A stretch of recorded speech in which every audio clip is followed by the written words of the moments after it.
trauma processing, it is going to beat the shit out of your body, right? Anyway, no matter whether you got fibromyalgia or not. So there's an element of that as well. So yeah, but I'm good. I am good. I am good because I measure it. I think the thing to do is to measure it on. I'm getting really rambling here already. Sorry, but it's to measure what I'm doing is the most accurate way to gauge, because fibro fucks with your sense of how well you feel, and it doesn't necessarily relate to any actual real physical. I don't want to say it's in my head because that's really not the case, but it's just a weird, complicated thing to navigate. And sometimes you feel really crappy, but actually you've got loads of energy and capacity to do stuff, if that makes sense. That's probably what I'm trying to say. Yeah. Which is a bit weird. It's interesting. It's like your body is well. I mean, one of the things that really got me to see it, and please correct me, is your nervous system is oversensitive. Yeah, so 100%. Yeah. You know, your nervous system is how you connect to your body, right? So your body might feel well, but something's going on, and the interpretation that you're feeding your brain is this is not good. But then again, because you've navigated this over and over, there's also a sense of I know that I am good, right? So it's like a double reality that you live, right? There's two very. I'm really rambling now. But there's two very distinct types of pain that you have to deal with. The first is that there are points on my body that, if they're touched in any way, it's agonizing.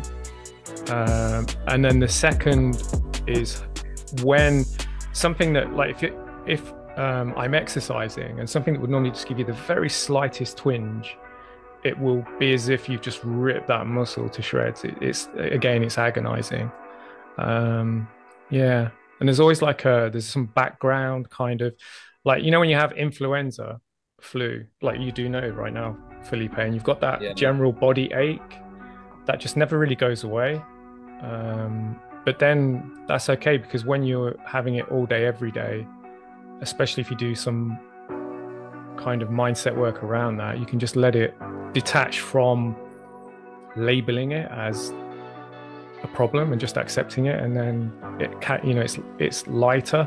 But in all honesty, yeah, there's times where it's like, I just wish this would fucking go away, but it's not going to, because it's a chronic health condition. Yeah. Do you believe it could go away? I'm sorry, Lady. No, go ahead. I don't have an opinion. I don't attach to. I don't. I'm evidence based. I will, when there is compelling evidence, then I will attach to that. And there's no compelling evidence for fibromyalgia. We don't understand it. We don't know where it comes from. We don't know what causes it. We don't know how to cure it. That's the reality. And there is nothing at all in the research that's undergoing at the moment that suggests to me that's going to change anytime soon. But I'm really good with that. Really good with that. That's fine. I'll just deal with it. And yeah. And I'm quite rebellious. I refuse to let it, it could consume me if I let it. I could just give into it, but no, I'm not doing that. No way. It's so interesting to hear you describe some of the feelings. First of all, just the word agonizing, like, that makes my heart just, reach out to you so much, because I think you mean it literally. Yeah.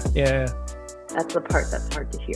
Sorry. It's okay. Because I think you mean it literally, and a lot of people will use that word and not mean it, and so But you're not doing it for dramatic purposes. It's literally an observation, and then by the same token, the mindset is so important, because you're talking about, normally without that condition, your body's going to give you cues via pain or sensation when it needs your attention. It's like, hey, if I've got an ache and pain, it's different for me. So I'm like, this is my body telling me there's something that I need to focus on, heal, rest, recovery. If I've got a scratch, like whatever. those are indicators of it needs my attention for my action. Yours is it has my attention constantly, and I have to accept it as something that's not an alarm call. It's a state. But the difficulty in managing it, what you've just said is brilliant. That's a really smart. You've got it. You get it. The difficulty in managing it is that I still need those alarm calls as much as anybody else. So I've not, like, just before Christmas, I could barely walk because I'd gone too far in my yoga practice and developed a myofascial injury. So but I couldn't detect it in time. I didn't catch it, and I had a huge fibro flare from that on my hip. I could barely move around. I could barely get up. I could barely walk. But the cool thing about fibromyalgia is that it's not what I hold on to, which is what is known for sure, is it's not degenerative. It's not progressive. So it doesn't attack your body tissues. It doesn't attack your nervous system. It changes its state of operation, but that's all. So it's not like something like, I don't know if you guys have ever heard of something like multiple sclerosis, which is an immune disease which does attack your immune system and does destroy it. So it's degenerative, so it will progressively get worse and worse and worse.